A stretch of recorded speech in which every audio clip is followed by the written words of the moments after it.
entitled An Open Letter to My Lover. Dear Robert, do you remember? You were the only one there when I walked into Miss Hahn's third grade class that first day of school. Looking in your eyes, my jaw dropped to the floor. Your gentle smile indicated to me that even at that age, you'd already grown accustomed to people being taken aback by your extraordinary beauty. Later that day, you invented an excuse to brush up against me as we headed to lunch. The energy that passed between us was unlike anything I'd ever felt before. Later still, you took me out behind Carroll Highlands Elementary School, and that's where we shared our first kiss. It was such a primitive world in which we lived. There were no role models for us, no guideposts along the way as our affection grew ever deeper. Just the vague sense that what we felt for each other seemed right somehow. There was also mounting frustration that we felt we couldn't share with anyone else what was going on between us, even if we'd had the vocabulary to describe it. I remember it was at your suggestion that we came out to our respective families. Quite a rarity for a pair of 13-year-olds, especially back then. Aunt Blanche, to whom I came out first, said, "Well, I should hope so," when I told her about the two of us. After all, she said, she'd seen the way the two of us were together, and it would be a terrible waste if we couldn't admit to what was really going on.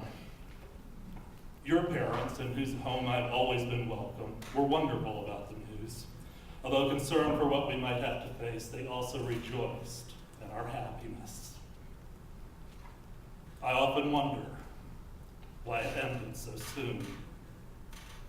You died 11 days following your 17th birthday. The circumstances surrounding your death were so sudden, so ugly, so violent. They often blend together. There's finally a name for what happened that night, to define and describe what was done to you. Today it will be known as a hate crime, more specifically, a gay bashing. In the end, it simply comes down to this. You were taken from us. Your family, your friends, your lover, simply because of who you were. Shortly after your death, in fact, even before the funeral, I came to see myself, allegorically, as Apollo to your Hyacinth, a reference to our formative years spent reading from classical mythology. That analogy has even worked its way into my activism. I've lived to see tremendous strides in the way society deals with our community and the way we deal with our youth. There are numerous conferences dealing with these concerns, and I serve on the board of the organization that sponsors the largest one in the nation. There have been a number of legislative and judicial victories along the way: safe schools legislation, the overturning of sodomy laws, even same-sex marriage seems about to become a reality.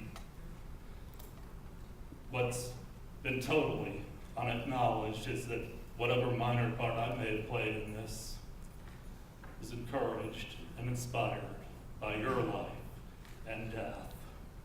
And I've often felt self-conscious because I've never succeeded in establishing a public memorial to you. And part of that is your fault. I want it to be something that captures the essence of your personality, and I'm not sure even a big game hunter would be up to that task. But I think I may have succeeded. This spring, the True Colors Conference plays host to a first-of-its-kind activist institute. Several youth will attend, underwritten by a scholarship established in your name by the Hartford Community Center.